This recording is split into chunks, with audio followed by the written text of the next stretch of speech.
MVT is really important to give the technicians some recognition for the work they do.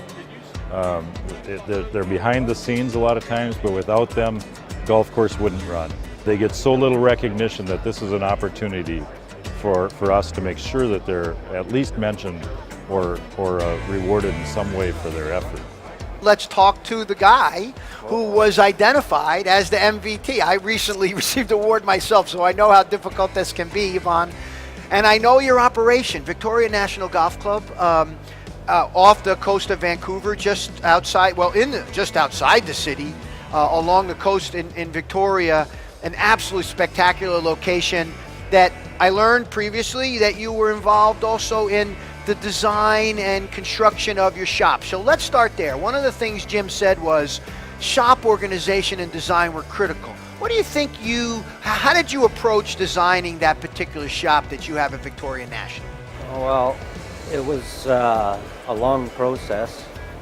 They had been talking about building this for the past 10 years or so. Yeah, okay, 10 years to talking about building, and I'm sure every superintendent can appreciate that. Yeah, so once we decided to go ahead, it was more location, size. Traffic movement through the shop? Traffic movement, because I wanted to try a new program for monitoring my equipment so I can keep track.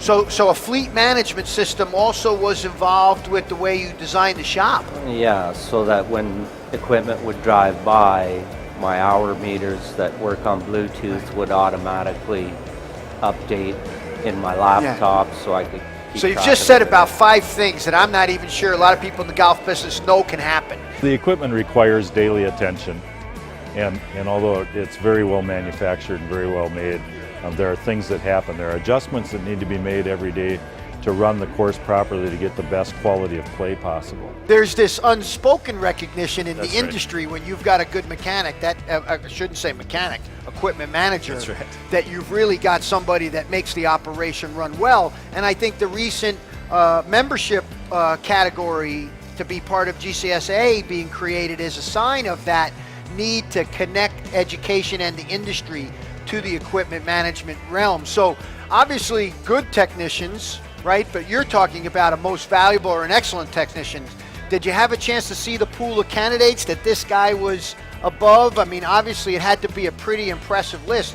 Can you talk about some of the characteristics you think of what the best candidates had? Yeah, and great group of candidates, fabulous group. I do get to see them all. I read them all. Get to vote on a couple of them, but great people, well-organized shops, people that have done above and beyond in a number of areas, not always just to do with mechanics and management of the shop, but also help on the course is very common. Their own programs, their own method, their own style. Make a point of going out and speaking to other techs, thereby making the connections that you're going to need if you come across a particular problem.